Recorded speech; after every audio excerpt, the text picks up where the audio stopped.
It's Father Taylor, and today is Friday, the 24th. Friday the 24th, and this is your weekly eBlast. It's a rainy day for a start. Looks like we have great weather for Sunday, and so we're looking forward to both our outdoor and indoor service coming up Sunday. So here's some things that have gone on and some things that are coming up that might be good to know. So first of all, thank you so much for your participation in Fill the Truck. Fill the Truck is really a community outreach program we do to support all of Simsbury, but certainly including Tarryville. And so last week, this version of Fill the Truck received approximately 44 shipping boxes. So we're talking very large boxes, 44 boxes of goods, and just shy of $1,300 in donations of cash, checks, and gift cards.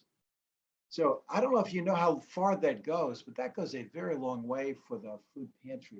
You know, they have a basic allotment they get as part of being their version of a 501c3, but with the increased numbers of families that access, they need more.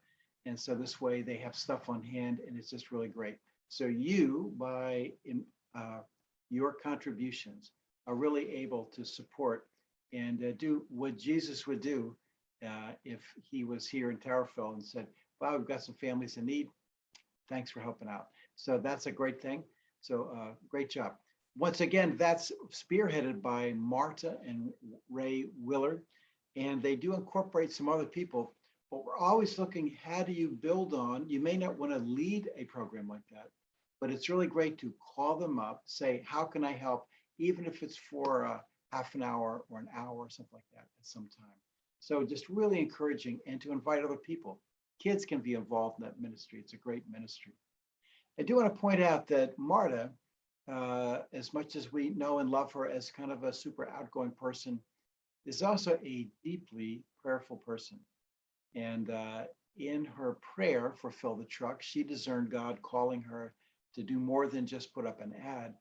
So she went to all the businesses, particularly down around Main Street section of town below the church.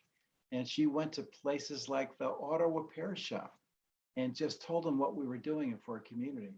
And of course, they said, wow, let us know, give us some heads up next time, because we will invite our people and our customers right here in this section. We'll invite them to participate. And so God calls us to get out and to go ahead and make these connections. He's already at work in the wider community. He's not holed up, hiding out at Trinity Church inside. And if you go out there and you do some things sometimes which take you a little bit out of your comfort zone, you'll find that Jesus is already there and present. And this is how the kingdom works. This is how the kingdom works. So great thanks to Marta and Ray for all their help that they do on that. So, and great job to our church, and particularly if you invited friends to join in. Really great job to do that. This morning, so right now I'm making this, it's about 9 o'clock, but earlier this morning, Deb Woodson and Jessica Ludorf had done some pre-shopping and then a pre-arranged Dunkin' Donuts run. And on behalf of you, Trinity Church, they took breakfast foods, fruits, breakfast breads, donuts, Dunkin' Munchkins, coffee. They took all that to the Tarryville school and got that all set up in their teacher kind of lounge, just as a good morning teacher appreciation from Trinity Church. So again, great thanks for those two.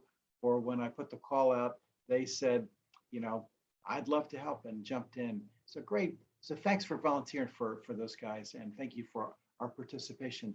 That's financed by an account we have, because you guys were so generous last year when we needed, I forget what the amount was. You overgave when we asked for, personal calculators for one of the classes. And so just another way that we are trying to say this church is the center of the village. And from the heart of Jesus through us, we are trying to connect with you and to make sure you know that we appreciate you, that God loves you, and just a reflection of Jesus in our midst. All right, so other things coming up. Just to let you know that on October 9th is the day that we are going to have the blessing of the animals. Now, you may not have a pet, and blessing of the animals, maybe something you're not used to. It really comes out of St. Francis Day, which is really the first weekend this year in October. But either way, I find blessing the animals, one, fun. People come, they bring their pets. We have a little service. It doesn't take too long. And usually some cat gets out of hand and dogs chase. So it's, it's kind of fun, and you never know what's going to happen. I've been in some situations where we had a horse. I've seen all kinds of pets and birds, and we bring them all. And it's really fun. It's also something, it's an easy invite. I have some things that I call easy invite programs. It's an easy invite for your neighbors, just to say to your neighbors, hey, we're having a blessing of the animals. And here's the other piece that's happening is it turns out that weekend, Columbus Day weekend, the chief of police, Chief Bolter, is trying to institute what's called Faith and Blue, a Faith and Blue program where the police department kind of connects with some churches and just to kind of like get a little more community connections and relationships going. And so I spoke a bunch of times this week with community officer Jamie Ball. He's a really great guy. How can he help it? He lives in Southwick. Anyway, so Jamie Ball's going to be there also. He's going to come and just participate.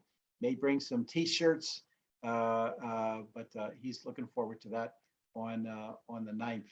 And so we're going to. I invited him to bring the canine because I did a police citizens academy one time here, and we had a whole night where we worked with canines. But it turns out the canines aren't Southwick dogs. But Officer Ball, smart guy, is actually getting not a patrol dog, but he's going to get a service dog. He's going to get a Labrador coming up sometime next winter, January, February. That's going to be kind of like a comfort dog, as opposed to a service dog. So anyway, smart guy. So if you see Officer Jamie around town or at the station or at a school, just say hi. But anyway, so those guys are getting involved. So October 9th, we're having the blessing of the animals, and that's coming up. October 16th, that's at 4 o'clock on the 9th. You'll hear more about this later, and it's written down. But the week after that is our working again with the town around the issue around Halloween. We're going to have like a Halloween parade. I think the police department's involved in that too. We got the fire department coming down, with an engine. But what we need help in is trunk or treat. That is to say, you decorate your car trunk. I mean, imagine at home you get some decorations. You put some decorations like an easy an easy Halloween display in the back of your truck. So your trunk opens up, like that. You got some Halloween type stuff, and you put a bunch of candy in there.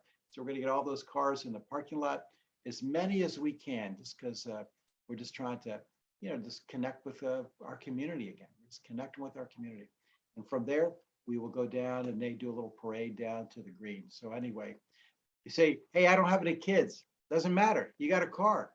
Fill it up. Get some decorations and fill it up with candy and some bags and things like that. That's on the 16th. Coming up, two things are coming up in the future. We're giving your attention to October 30th. Lord willing, I'm hosting a mini retreat starting at 8:30, ending ballpark 11:30, 11:45. The retreat is using the Lord's Prayer. Now, you may have done some study in the Lord's Prayer before, but this is largely a listening retreat. I'm going to help us all with some short reflections. These are not sermons, and it's just enough words to give us time to reflect on what are these words that we say so often? What do they really mean? Our Father in heaven. What does it mean to pray that God's name be hallowed? Those types of things. You already know the Lord's Prayer. So it's almost like this is a section of the Bible that you already have memorized. Now we're going to use those words, prayer that Jesus taught his disciples, to connect with God and to go deeper in this retreat. I particularly want to reach out to parents and parents who, of younger kids. We often teach our kids the Lord's Prayer. It's one of the first things we do, when it comes to church and things we really learn, we teach the Lord's Prayer. But what do those words mean? Sometimes, we've struggled, when you're talking to a 5-year-old about hallowed, like how do we hallow God's name?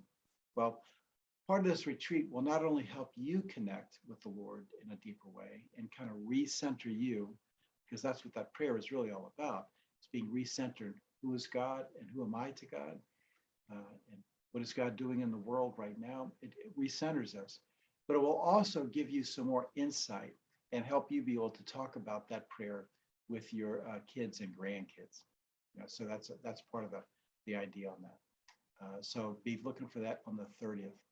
Also, I'm just starting to weave together some ideas around a very simple midweek contemplative worship service.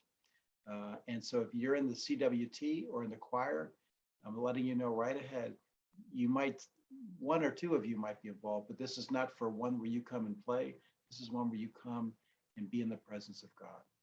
And so putting that together, I'm just getting some of the starting pieces together. But hopefully within a month or so, we'll be able to have like a nice contemplative, quiet service of worship midweek. It'll kind of be like a big small group. So anyway, I think that's the bulk of what's going on. Please continue to pray for our church. Look up in the prayers to people, all the people we are praying for. We still have lots of people dealing with recovery from broken legs, from recovery from cancer and cancer treatment. And we also have some folks who are dealing with some even bigger issues than that right now in our church. So just ask your prayers and support, and to be seeking, how can I be God's light in the community this week? All right, I think that's all I got for now, hopefully, so I don't have to re-record this. So anyway, so God bless you, and hopefully we'll see you on Sunday.